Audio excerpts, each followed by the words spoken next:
আচ্ছা, এটা কোনো ভূতের ঘটনা কিনা জানি না, কিন্তু অদ্ভুতেরও তো বটেই। তো কি হয়েছে, আমরা যখন কিছুদিন আগে হলো চিত্তরঞ্জনে একটা বিয়ে বাড়িতে গেছিলাম, সেখানে আমরা রূপনারায়ণপুরে ছিলাম। তো বিয়েটা ছিল ঝাড়খণ্ডে। তো আমরা সন্ধ্যে 6টার সময় বেরিয়ে গেছিলাম, আর অর্জুন গাড়ি নিয়ে গেছিলো। তো ও হলো বাসে করে ওইভাবে যাবে না বলে ও বলেছিল যে সেপারেটভাবে আমরা যাব। তো আমাদের গাড়ির পেছনে, মানে পেছনের সিটে দুজন বন্ধু ছিল, আর আমরা দুজন সামনে করে হলো গেছিলাম। সেটা সন্ধ্যে 7টার সময় আমরা যাওয়ার সময় গেছিলাম। আসার সময় প্রায় 1টা বেজে যায়। তখন আমাদের সঙ্গে একজনই বন্ধু ছিল, সে হলো লোকাল, ওখানকার লোকাল ছেলে ছিল। তো সে হলো আমাদের রাস্তা দেখিয়ে নিয়ে আসে। এবার আমরা ছিলাম একটা হোটেলে। তো সেই হোটেলে রাস্তা আশেপাশে, আমরা দুদিন ওখানে ছিলাম, তো দুদিন আশেপাশে রাস্তাটা মোটামুটি আমাদের চেনা হয়ে গেছিলো, কোথা থেকে কোথা থেকে কীভাবে যেতে হবে।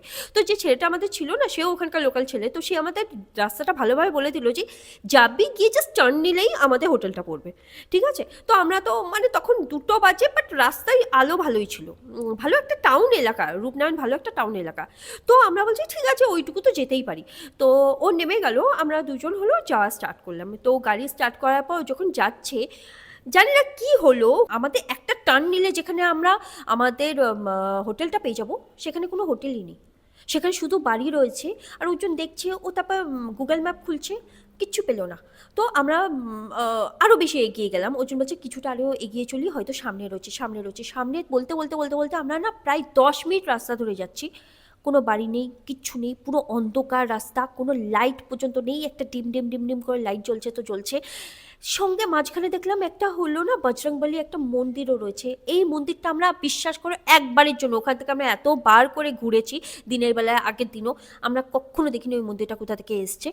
ওই মন্দিরে আশেপাশে আমরা যাচ্ছি, অর্জুন বলছে এখানে মন্দির রয়েছে, তো ভয়ের কিছু নেই। এদিকে আমি ভয় পাচ্ছি, শুধুমাত্র ভূতের ভয়ের ব্যাপার না, তখন আমরা ভূতের অত কিছু ভাবছিও না। ভাবছি লোকজন ওখানে হলো, অনেক কিছু থাকতে পারে, অনেক কিছু গুন্ডামার্কা লোকও থাকতে পারে, আমরা দুজন রয়েছি, কি হবে কি না হবে।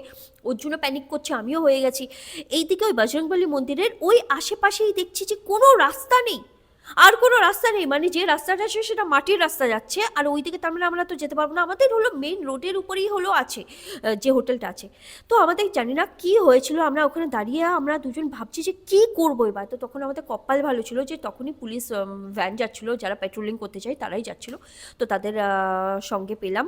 তারা আমাকে দেখিয়ে দিল যে কোন রাস্তা দিয়ে যেতে হবে। তা তারা বলছে যে তোমরা অনেকটা এগিয়ে চলে এসছো, মানে ওইখানে কোনো বাড়িঘর নেই, ওই রাস্তা দিয়ে যেতে গেলে পরে অন্যদিকে নাকি হলো চলে যাওয়া যায়, কোন একটা জায়গার নাম বললো। তো ওনাদের পেছন পেছন তারপরে আমরা আসলাম। আমরা দেখলাম যেখান থেকে আমরা ঘুরেছি তার পুরো পাশেই ছিল আমাদের হোটেলটা। এদিকে আমরা ঘুরে ঘুরে ঘুরে ঘুরে অত দূর চলে গেছি।